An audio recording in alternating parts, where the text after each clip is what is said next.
Olá! No Vitalidade de hoje conversaremos sobre luto e como as pessoas podem lidar com a morte. A entrevista é com a psicóloga Janete Wozniak, mestre em Psicologia da Saúde pela Universidade Federal de Santa Maria e pesquisadora dos temas morte e luto. Ela coordena grupos de estudos e ministra cursos relacionados ao tema, além de fazer parte da equipe Prestar Cuidado São Paulo e Unipsico Vale dos Sinos. Janete, seja muito bem-vinda então ao nosso programa Vitalidade. Eu é que me sinto honrada em poder estar aqui e poder falar de um tema que eu particularmente gosto muito e fiquei muito feliz com o convite em poder abordar esse tema, porque, Tatiana, eu vejo tão poucos espaços falando sobre luto, sobre morte, né? E como eu trabalho com a saúde mental, né, eu percebo que a gente deveria poder abordar, né, a morte, o luto de uma forma muito natural, né, nas famílias, nas escolas, né, nos meios de comunicação, na mídia também. Então, quero te agradecer pelo convite, né, de poder estar falando sobre esse tema que particularmente sou apaixonada, né. O ciclo natural da vida é nascer, viver e morrer. A morte, então, é uma das únicas certezas que a gente tem. Mesmo assim, é muito difícil para a maioria das pessoas aceitar, né, ou mesmo se preparar para esse momento, né. Você que pesquisa o tema, trabalha com pessoas que estão vivenciando este momento de luto, né, que considerações teria para fazer sobre esse processo? Então, né, falando também um pouquinho do que é e qual a importância do luto. Eu percebo, Tati, que em relação ao nascimento, a vida, a morte, a gente tem um despreparo muito grande em relação a isso, porque quando a gente nasce, né, não nos é dito em nenhum momento que a gente pode perder pessoas, que a gente vai morrer um dia, que a gente pode morrer, em que momento, enfim, né. A gente nasce e nos é dito e nos é ensinado de que a gente precisa sempre vencer, né? Então a gente aprende a caminhar, a gente aprende a falar, a gente vai para a escola, a gente é estimulado a tirar boas notas, a gente é estimulado a conseguir um bom emprego, a gente é estimulado a ter sucesso, entrar na faculdade. Tudo isso vai remetendo o ser humano a pensar em vencer sempre, né? E a questão é que em poucos momentos nos é dito que em algum outro momento, talvez eu não vou tirar uma boa nota na escola, ou eu vou rodar, ou eu vou perder uma namorada, ou alguém vai me dizer um não, ou talvez eu não consiga entrar na faculdade, né? São perdas simbólicas, né? Não perdas concretas, mas que de alguma forma vão nos preparando para viver as mortes concretas, né? Então, eu sempre trabalho muito em relação a isso, muito com as crianças, porque as crianças elas precisam aprender a lidar com as pequenas perdas, né, para que depois, quando as grandes perdas surgirem, elas estejam mais preparadas, né? Então, como é que a gente aprende a lidar com a morte, né? É falando dela. O problema é que nós não falamos sobre a morte. Numa roda de amigos, se alguém estiver falando sobre a morte, o natural é que alguém diga, vamos mudar de assunto porque esse assunto está mórbido, né? Vamos bater 3 vezes na madeira porque pode atrair alguma coisa, né? Quando é o contrário. Agora, claro, falar da morte pode nos deixar tristes, né? Porque a gente gosta de viver, a gente gosta de ter as pessoas que a gente ama na nossa volta. Mas, em algum momento da vida, nós vamos perder pessoas. E em algum momento da vida, nós também vamos perder a nossa vida, nós vamos deixar as outras pessoas também. Não tem como evitar isso. Ah, mas eu não quero falar disso. Antes a gente falava assim, não quero, eu prefiro não falar disso, né? Melhor vamos mudar de assunto. Tudo bem, é uma escolha. Mas o dia que eu passar por uma perda, eu não vou ter tido a oportunidade de entender o que é isso, né?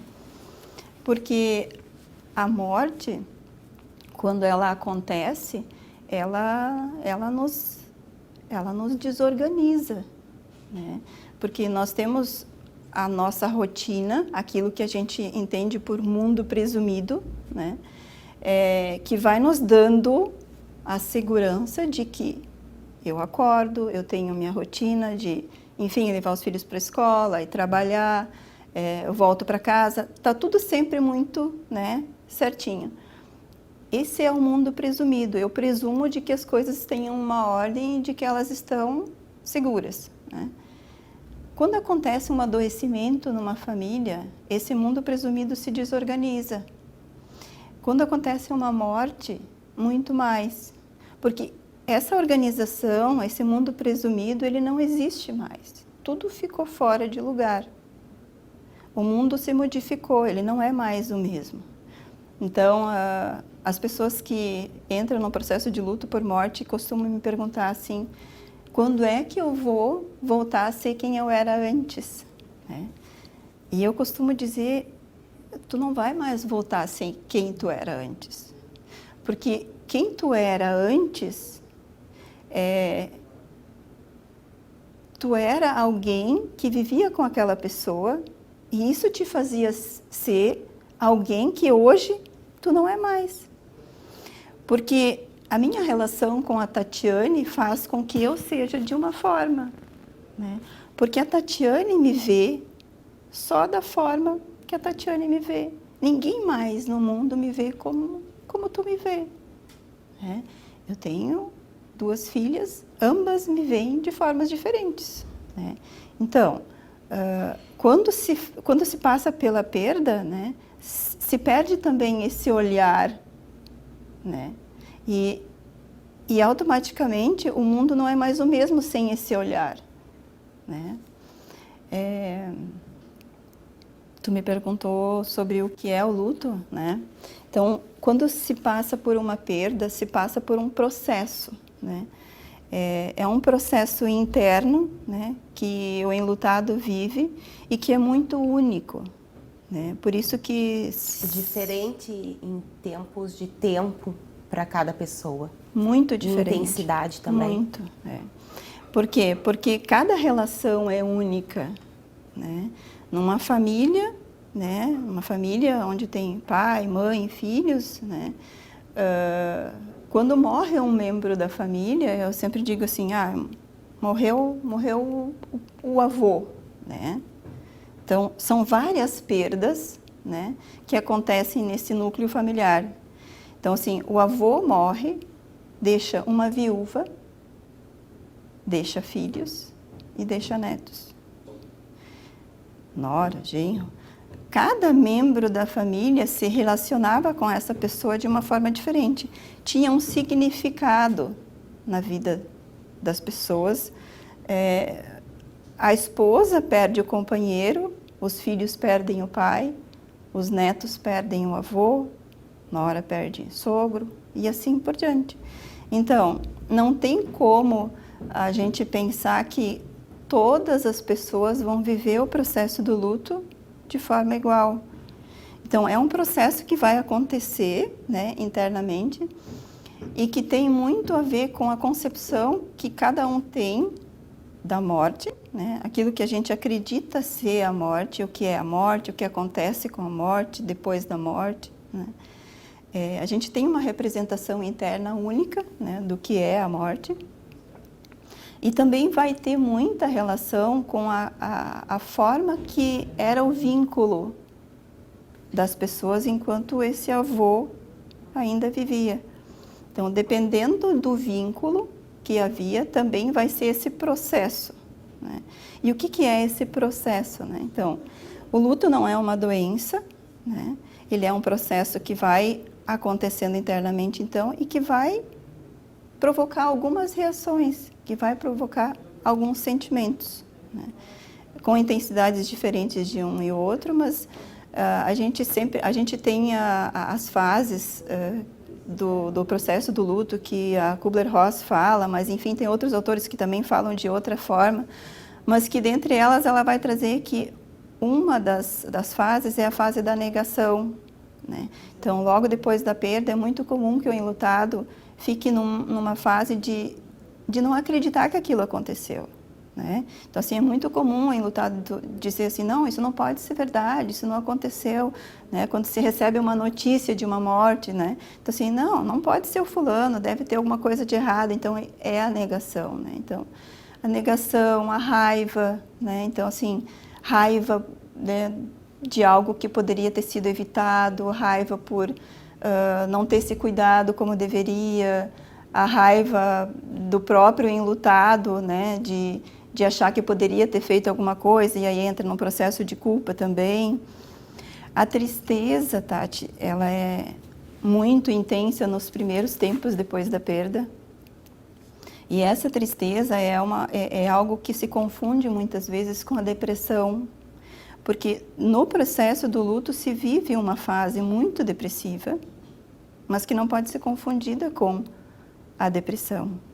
Porque é normal ficar triste quando se perde alguém. E não tem nada de errado com isso. É normal eu chorar. É normal eu não ter vontade de me alimentar. É normal eu não ter vontade de ver as pessoas. É normal eu não querer sair, ver amigos. O que eu considero que não é uma questão de não ser normal, mas que é preciso tomar cuidado no processo do luto, é a intensidade dessas reações, né? Então, logo depois da perda se vive uma fase mais aguda, né? Onde todos esses sentimentos, eles são muito intensos, né? Eu lembro de uma pessoa que eu atendia um tempo atrás que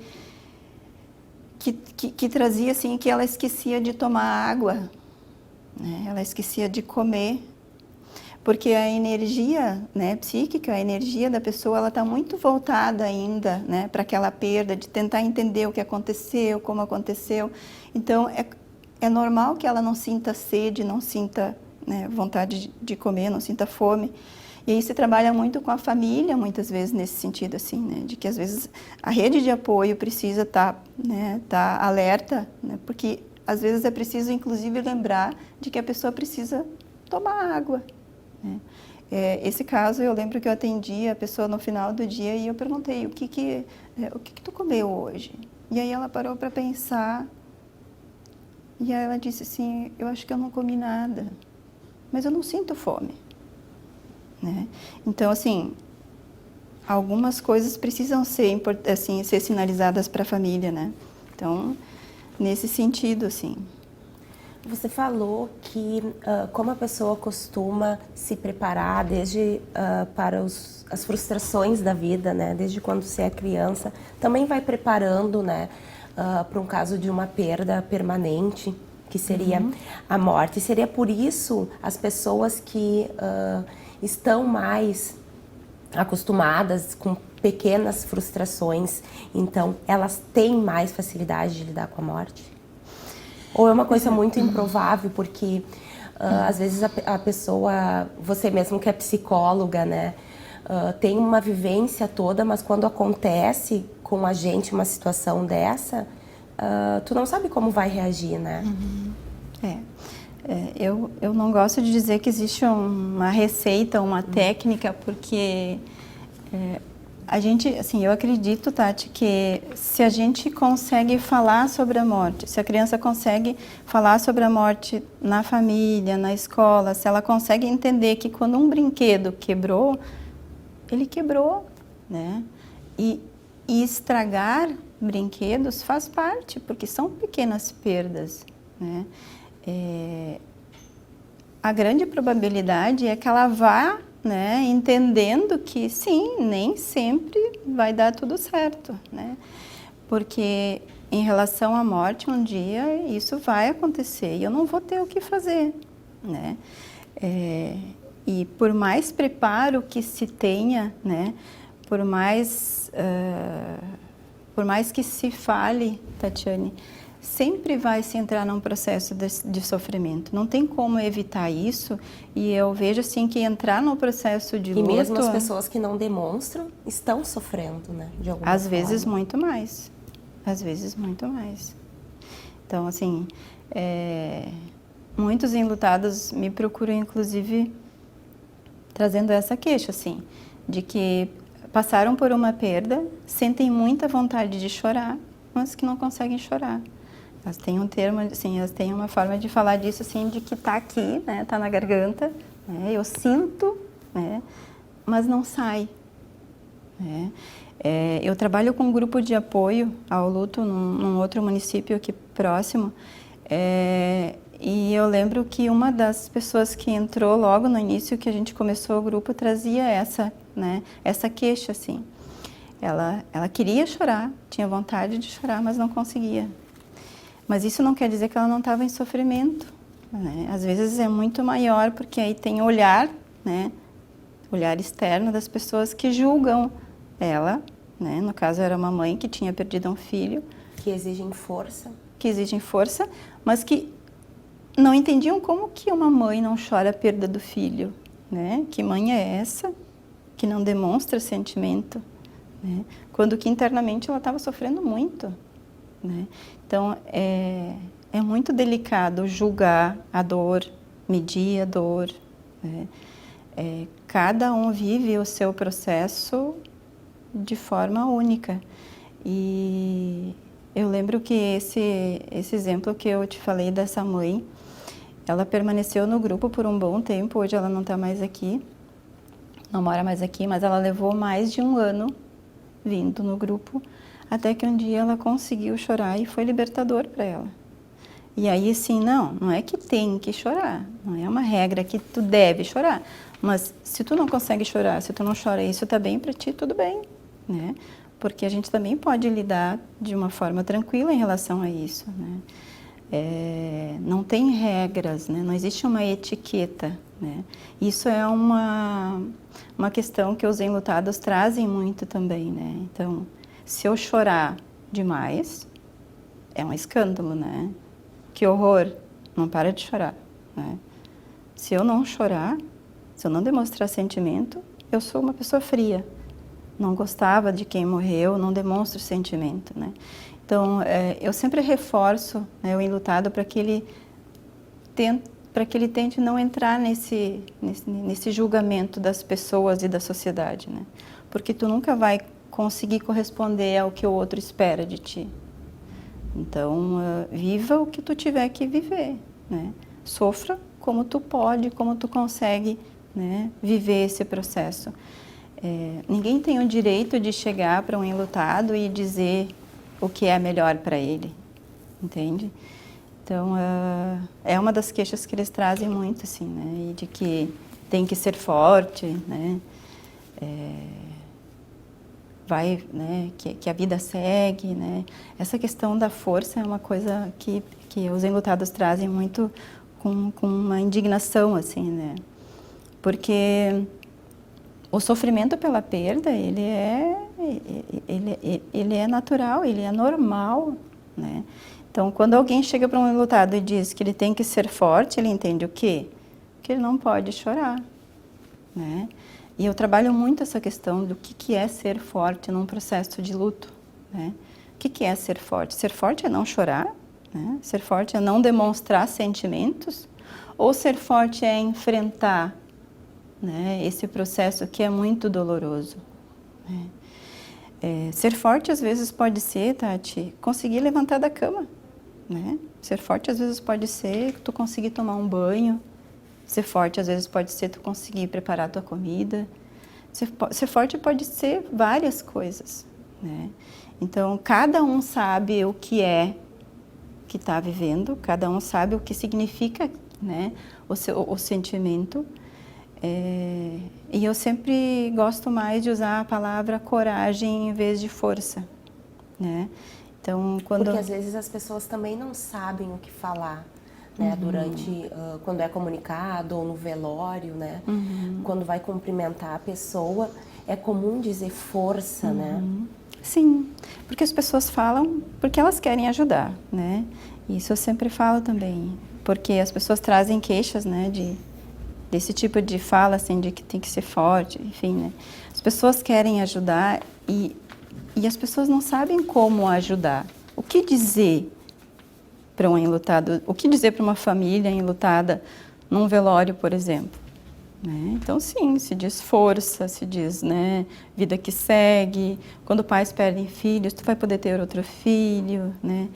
Na tentativa de minimizar a dor, as pessoas falam, né?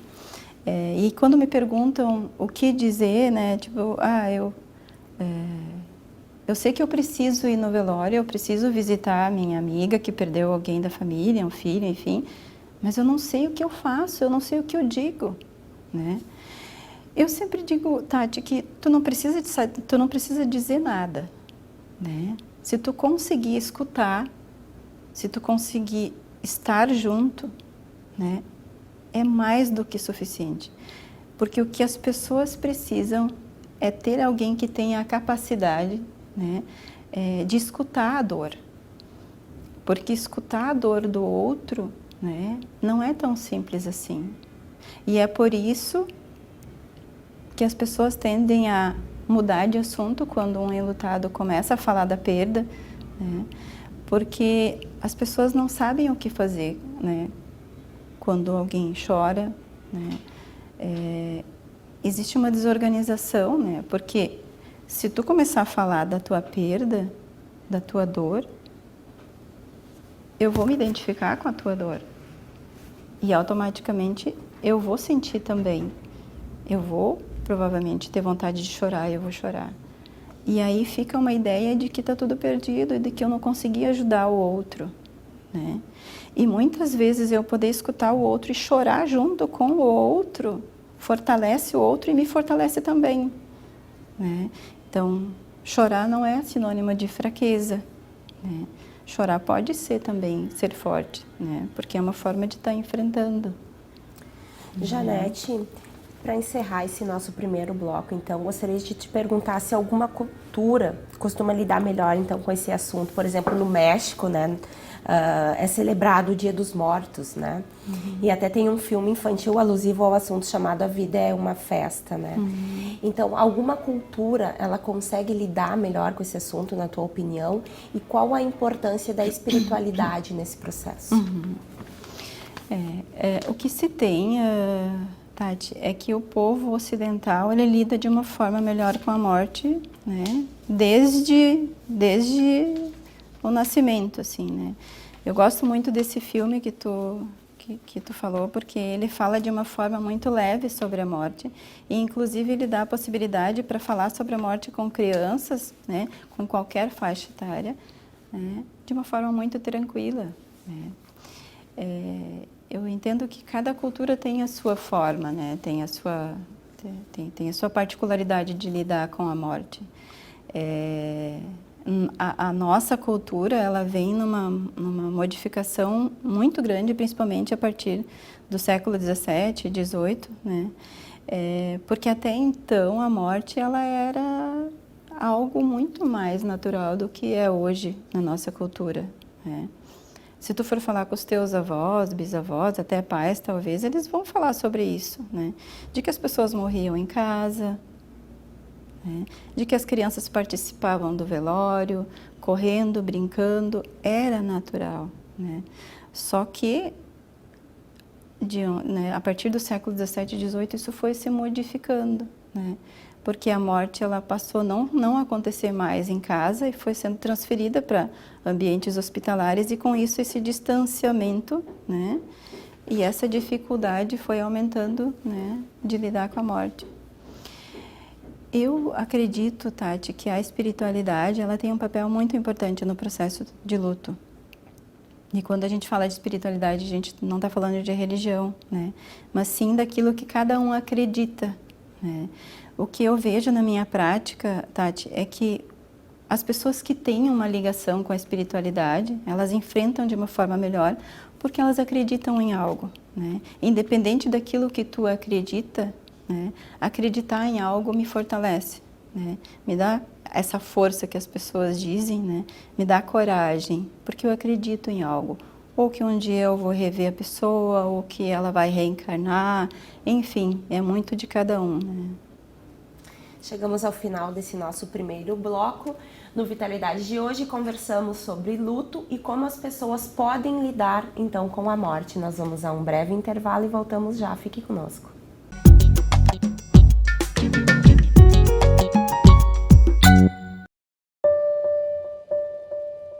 Eu fiquei muito feliz, só que preocupada ao mesmo tempo.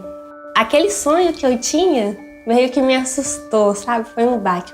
Para mim foi tranquilo saber que eu ia ser pai. Meu nome é Tainara, tenho 22 anos e estou gestante de 29 semanas. A gestante, ela tem direito a fazer o pré-natal, no mínimo 9 consultas.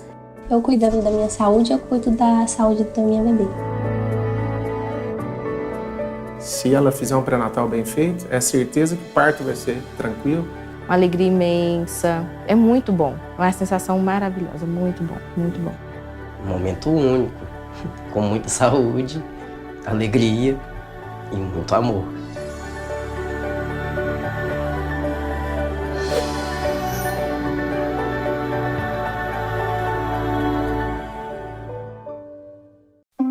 Quando descobri que estava grávida, várias preocupações vieram na minha cabeça. O que ele vai ser quando crescer? Será que vai nascer com saúde? Por isso, a primeira coisa que fizemos foi o teste de sífilis no pré-natal. Quanto mais cedo a gente descobrir, melhor para tratar. Assim, a gente não só cuida da nossa saúde, mas também impede que a doença seja transmitida para o nosso bebê. Faça o teste de sífilis, proteja o seu futuro e do seu filho. Ministério da Saúde, Governo Federal.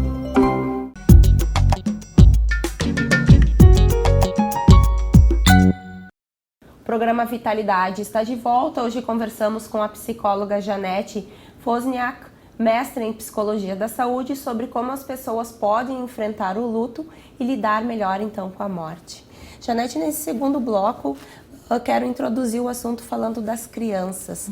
Como a gente pode então prepará-las, né, para esse momento, e se a gente deve, mesmo que não tenha nenhuma intercorrência familiar, alguma questão, né, um avô que já esteja doente, alguma enfermidade, falar sobre esse assunto com as crianças, né, ou se a gente deixa para explicar melhor sobre esse acontecimento somente quando tem alguma previsão, né, de alguma morte na família mais próxima a ela, por exemplo. Acho muito bom tu falar sobre as crianças, porque eu vejo nas famílias uma grande dificuldade de lidar com esse assunto, né? Então, é muito comum, quando acontece uma perda, né, me procurarem e me perguntarem o que eu faço, né? Levo no velório, não levo no velório, falo que morreu, né, ou não. Eu penso que falar sobre a morte com a criança vai dando para ela essa compreensão da perda, e que esse assunto ele vem de forma muito natural por parte da criança. Às vezes um desenho animado, né? Às vezes um filme, às vezes uma planta que morre, um bicho de estimação, né? Então, não necessariamente precisa ser num velório de alguém, né? Mas a morte, ela vai, né? Existem as mortes, pequenas mortes que vão acontecendo desde o nosso nascimento, né? Que são portas, que são possibilidades de falar sobre a morte. Porque a criança ela é muito curiosa, né? E a grande dificuldade dos adultos em falar sobre morte é justamente porque elas temem as perguntas das crianças, né? Então, perguntas das crianças, né?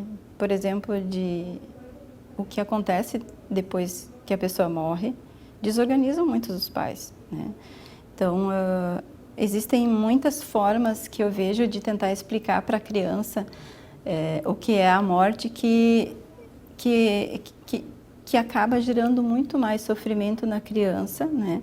Dúvidas de como lidar com esse processo do que ajudar ela a compreender, né? Então, a criança, dentro da curiosidade dela, em relação a tudo, em relação à morte, não é diferente. Então, é muito comum as crianças perguntarem o que acontece depois da morte, né? E os pais dizerem que virou uma estrelinha, né? Ou que subiu, que foi para o céu, ou que foi viajar, né? E é muito delicado falar dessa forma com a criança, dependendo da idade dela, porque até uma certa idade a criança não entende muito bem ainda o que é a morte, né? Não é uma regra, mas mais ou menos aos 6, 7 anos, até essa idade, a criança ainda não entende muito bem o que é exatamente morrer, né? Então, assim, dependendo de como tu vai falar sobre isso, ela vai entender que realmente virou uma estrelinha, de que realmente foi para o céu, né? Às vezes a melhor forma de responder uma pergunta dessas para a criança é poder dizer que a gente não sabe o que acontece, né? Mas dentro daquilo que eu acredito, dentro do núcleo familiar, né? A família acredita em algo. E de poder dizer para a criança que, de verdade, a gente não sabe o que acontece, mas que a gente acredita nisso e nisso e nisso, né? Eu lembrei de uma situação de uma viúva que eu atendi, né, pela perda do marido, e ela trazia isso, de que durante o velório ela ficava dizendo para o filhinho de 5 anos que o papai tinha ido para o céu, que o papai não estava mais ali, que o papai tinha ido para o céu. E aí o filho começou a dizer para ela: vamos arrumar uma escada bem grande, mamãe, porque daí a gente vai subir e vai encontrar o papai, né? Ou que o papai, essa mesma mãe dizia que ele estava dormindo e que ele tinha ido para o céu. E aí a criança dizia: então vamos acordar o papai, vamos acordar o papai. Então, todas essas tentativas, Tati, de tentar fazer a criança entender, faz com que ela não entenda realmente o que aconteceu. Então, a melhor forma de falar para a criança é dizer que a morte aconteceu, né? Que o papai morreu, que o vovô morreu, que o amiguinho morreu, e que isso sim é muito triste, né? E que tudo bem se ela ficar triste, e tudo bem se ela sentir vontade de chorar, porque a gente fica triste quando a gente perde pessoas que a gente gosta, né? Eu gosto sempre de dizer que a morte, ela é um mistério, né? E que nós, humanos, a gente tenta explicar ela, né? E, claro, cada religião, cada filosofia, cada cultura, ela vai tentar explicar, né, dentro daquilo que acredita, mas, de fato, a gente não sabe o que acontece. Então, como a gente pode afirmar isso, né? É delicado isso. A questão, assim, quando tem um ente querido que está em algum processo de doença, a família, os amigos já vão se preparando, né? Parece que já vão vivenciando um pouco desse luto, né? Agora, quando é uma morte acidental, por exemplo, é mais difícil de se trabalhar essa questão do luto? Sim, né? De certa forma, sim. Por quê? Porque quando alguém adoece na família, de alguma forma, essa família, né, ela vai pensando nessa possibilidade, né? Dependendo da doença, ela vai se preparando, conversando entre a família sobre essa possibilidade, vai tendo informações do prognóstico da doença e vai pensando, bom, né, é possível que isso aconteça. E aí a gente fala de um luto que se chama luto antecipatório, né? Que a família entra nesse processo de luto antes da morte ter acontecido, né? Na maioria das vezes, quando isso acontece, né, quando a morte acontece nesse tipo de situação, já existia uma previsão de que isso fosse acontecer e que a família, né, vai enfrentar esse processo de luto, né, de uma forma muito diferente do que nas situações de perdas trágicas, né? Porque já se imaginava que isso pudesse acontecer. Mesmo assim, mesmo nos casos de luto antecipatório, quando a morte acontece, a família entra em processo de luto, porque o concreto, né, ele te diz algo, né? Ele te diz que acabou, né? Que encerrou um ciclo, né? Nas mortes trágicas não tem essa previsibilidade, né? Eu não pensava, eu não imaginava isso. E existe uma ruptura, né, daquilo que a gente tinha de mundo presumido, né, de uma forma muito abrupta, né? Então, sempre a gente fala de luto normal e luto complicado dentro da psicologia, né? Então, o que é um luto normal? Um luto normal é eu entrar num processo de sofrimento e aos poucos eu ia aprendendo a lidar com essa dor, né? O luto complicado é quando eu entro nesse processo de luto e ele é muito difícil, né? Eu não consigo sair disso, né? Então, existem alguns tipos de perda, né, que vão remeter o enlutado a viver esse processo de uma forma muito complicada, né? Então, assim, as perdas por acidente, as perdas trágicas, o suicídio, né? Então, são exemplos de lutos muito complicados, né? Mas também não é uma regra, né? Sempre isso é muito importante a gente ter claro, né? De que, se eu vivo um processo de luto antecipatório, então vai ser mais fácil, e o contrário também, né?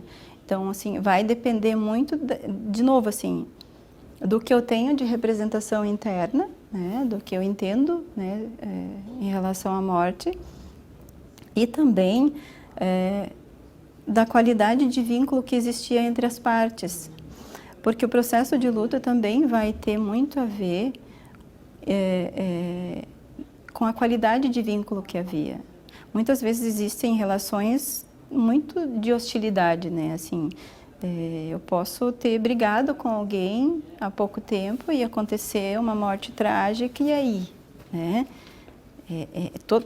Tudo isso vai dificultar esse processo de luto. Diferente de quando eu tenho alguém que está doente, eu tenho um tempo para fazer alguns acertos, fazer alguns ajustes, né?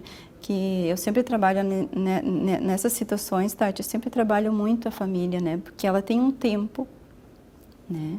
Ela tem um tempo para resolver pendências, né? Para fazer, né, aquilo que vai ajudar a pessoa a morrer, né? E vai ajudar também aqueles que ficaram, né? E se trabalha muito com a possibilidade de pedir perdão, né? Pedir perdão para aquilo que possa ter acontecido e que ainda é preciso pedir perdão, agradecer algo que possa ter para agradecer e se despedir. Porque num processo de luto antecipatório, eu tenho essa possibilidade de me despedir. Mas numa forma abrupta, numa morte trágica, eu não tive tempo, né? E aí vem toda aquela fala, né, de que eu queria tanto poder ter falado, eu queria tanto poder ter dito, eu queria ter pedido perdão e não tive esse tempo, eu queria poder, enfim, né? Todos esses eu queria e não podia, né, vai dificultar a pessoa a passar por esse processo de luto. Na questão do suicídio que você trouxe anteriormente, tem toda a questão da culpa dos que ficaram, de eu poderia ter evitado se eu soubesse, se eu tivesse agido de uma forma diferente. Também é um agravante essa questão? Muito, assim? muito. O suicídio é um luto complicado, né? Sempre vai ser um luto complicado, justamente pela culpa que fica nos sobreviventes, né? E existe um julgamento muito grande da sociedade para os sobreviventes do suicídio, porque é como se a sociedade olhasse, né, para a família e dissesse: como que vocês não perceberam? Por isso muitas famílias acabam dizendo que a pessoa morreu de outra coisa, ou tentando esconder ao máximo, né, a questão do suicídio. Exatamente. E muitas vezes, Tati, assim, vivendo esse processo de uma forma muito solitária, né? Porque o processo do luto, para a pessoa conseguir elaborar, ela precisa de alguns requisitos, e entre eles poder falar sobre isso, né? É importante eu falar sobre a perda, é importante eu chorar essa perda, só que nos casos de suicídio isso fica mais complicado, né? Eu lembro de uma mãe que eu acolhi numa ocasião que havia perdido um filho por suicídio, e aí ela falava que toda a dor dela, né, de ter perdido o filho, se somava à culpa de ela achar que ela deveria ter feito algo, deveria ter visto, né? E isso era muito doloroso. E quando ela volta para o trabalho, a primeira coisa que ela escuta é: mas tu como mãe, tu não percebeu nada de diferente no teu filho? Ou seja, né, esses comentários não ajudam, né? O julgamento não ajuda, né? Então, ela não falou mais, né? Ela se calou e ela foi viver esse processo todo muito solitário. E eu queria frisar, Tati, que o processo do luto, ele não é uma doença. E não necessariamente ele precisa de ajuda terapêutica, né? Então, assim, é muito comum as pessoas me procurarem logo depois da perda para atender o filho ou alguém da família, porque acredita que passar por esse processo é uma doença. E não necessariamente precisa ser ajuda de um psicólogo, de um terapeuta, né? Se o enlutado tem uma rede de apoio, né, que dê conta dessa escuta, desse suporte, né, ela vai conseguir enfrentar, ela vai conseguir ter essa coragem para enfrentar esse processo de uma forma muito saudável. Mas quando tem esse julgamento, quando essa rede de apoio não existe, quando a família começa a usar a fala de que a vida que segue, tu precisa ser forte, já passou tanto tempo e tu, né, ainda está chorando, né, isso não é normal, enfim, quando se tem esse tipo de comportamento na família, aí sim, né, a pessoa entra num processo de adoecimento porque ela não está conseguindo dar conta disso. Um luto mal vivido, não sei se essa poderia ser uma expressão correta, ela pode ocasionar futuros transtornos ou daí sim uma doença como depressão e ansiedade? Sim, sim. O luto não é uma doença, mas ele pode ser adoecedor, né? Se eu não tenho espaço para cuidar dessa dor, porque o luto ele é uma fase muito dolorosa, né? Eu sempre gosto de dizer, Tati, que quando eu perco alguém, né, eu abro uma ferida, né, é como um corte na pele, né, e essa ferida, ela sangra, né, logo que a gente corta a pele, sangra, dói mais, né, a gente precisa cuidar, a gente precisa colocar curativos, enfim, colocar remédio, né, e com o tempo, ela vai cicatrizar, ela vai criar uma casquinha, né. O que acontece é que lá de vez em quando essa nossa ferida ela bate, a gente bate essa ferida e aí ela dói de novo, ela sangra de novo, né? E ela precisa ser cuidada de novo, né? Então assim, se existe uma rede que entende, se existe um suporte que entenda que isso é algo normal, porque o luto ele oscila muito, né? Ele é de altos e baixos, né? As pessoas me perguntam muito se isso é normal ou não é normal. Por exemplo, 1 ano se passou, 2 anos se passou, eu já estava bem e aí de repente aconteceu que eu me dou conta que agora eu estou mais triste do que antes, né? Então, assim, se vivem momentos, se vivem oscilações. Eu sempre digo que existem dias bons e existem dias ruins, né? Os dias bons passam, mas os ruins também passam, né?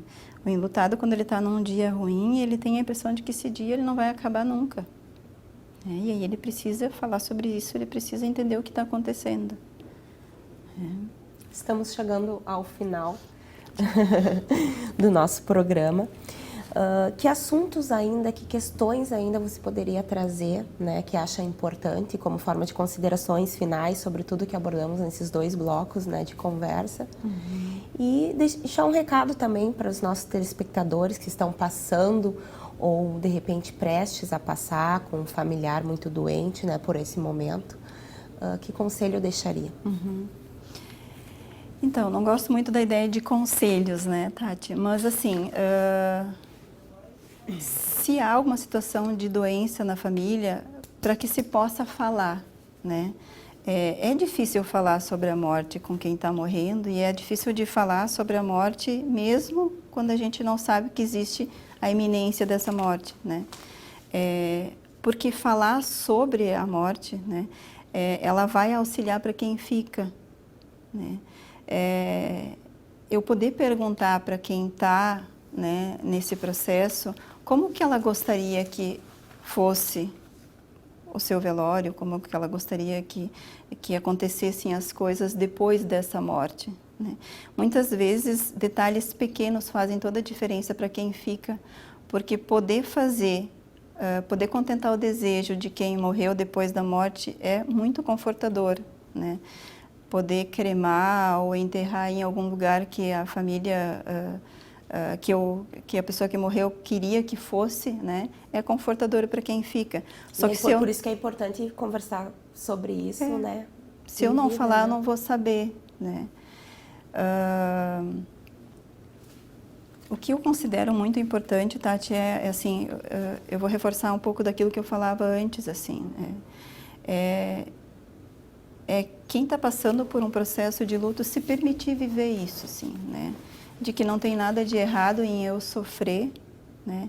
E eu preciso me permitir sofrer. É normal eu sofrer e é normal eu entender que o mundo se modificou de uma forma muito intensa e eu não tenho a vontade mais de viver, né? Porque isso é um processo, né? As pessoas que estão em volta, elas querem fazer alguma coisa para ajudar e dizem, né, dão receitas, né? Mas eu preciso enfrentar a minha dor do meu jeito e entender o que é melhor para mim. Então, se alguém estiver passando por um processo e receber convites, por exemplo, para sair, para se divertir, se tiver achando que consegue dar conta disso, se isso vai te fazer bem, ok. Mas se achar que isso vai agredir mais a dor, né, vai fazer doer mais, não tem por que se expor a isso, né? Eu também queria poder reforçar, Tati, o trabalho em relação ao luto e à morte, né? Eu tenho 2 grupos de estudos aqui em Novo Hamburgo que acontecem na Unipsico, que um deles é que a gente aborda justamente isso que a gente estava falando aqui, sobre a morte, né? Desde o nascimento, nas fases do desenvolvimento humano, onde a gente vai trabalhar a morte na criança, a morte na adolescência e na vida adulta. E esse semestre agora a gente está começando com um grupo de estudos sobre morte parental, que é bem específico para trabalhar a questão de perdas de filhos, né? Os grupos de estudos eu divulgo na minha página do Instagram. Quem tiver, né, interesse em saber mais informações pode estar me procurando por ali. E dizer também de que dor é dor, né? Não existe dor maior ou menor, mas a dor, quando ela é compartilhada, né, ela diminui. Eu não aumento a minha dor e não transfiro a minha dor para o outro quando eu compartilho ela, né? É diferente da alegria e da felicidade. Quando eu compartilho a felicidade, né, ela aumenta, ela contagia, né? Mas na dor não, ela diminui. E se alguém tiver querendo ajudar alguém, que não tenha medo de escutar a dor do outro, né? Porque a dor, ela é única, né? Não precisa ter medo que escutar a dor do outro, né, a dor vai ficar contigo, né? Que não é assim que acontece. Janete, muito obrigada, então, pela sua participação aqui no nosso programa Vitalidade. Um assunto que é, de certa forma, ainda complicado de se falar, que envolve um certo tabu, né? Que é a morte e a vivência, então, do luto. E você trouxe todos esses esclarecimentos e uma forma de como a gente pode encarar a morte, como a gente pode passar por esse processo, né, de uma forma mais tranquila, né? Muito obrigada. Eu é que agradeço o convite e a disponibilidade, a possibilidade de estar podendo falar sobre esse tema. Obrigada. O programa Vitalidade se encerra por aqui. Hoje conversamos sobre luto e como as pessoas podem lidar, então, com a morte. Nossa convidada foi a psicóloga Janete Wozniak, mestre em Psicologia da Saúde pela UFSM e pesquisadora da temática. Esse programa será reprisado pela TV Câmara, canal 16 da NET, e exibido no Facebook da TV. Todas as edições do Vitalidade estão disponíveis no canal da TV Câmara no YouTube.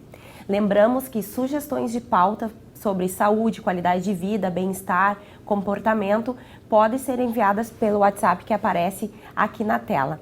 Muito obrigada pela sua audiência e até o próximo programa.